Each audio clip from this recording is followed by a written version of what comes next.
Hey, Unity friends, it's Kevin, and this coming Sunday at Unity, we're going to continue our reel to reel movie series talking about the powers, 12 powers that people possess. And in this one, I'm going to talk about strength. And we're going to use the movie The World's Fastest Indian, a wonderful movie starring Anthony Hopkins. And it's not about a person, but it's actually about a motorcycle. And I know if you're not into motorcycles, you're still going to love the movie and the messages in the movie. It's a great jumping off point for us to talk about this power of strength that we all possess, no matter how weak or strong you already think you are.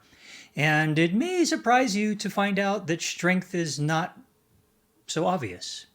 There are a lot of facets of strength, and we're going to talk about them and especially talk about how we can use these facets of strength to help improve the quality of our lives and our enjoyment of our everyday activities. So come hang out with me on Sunday. Let's learn about this movie and our power of strength. I'll see you there.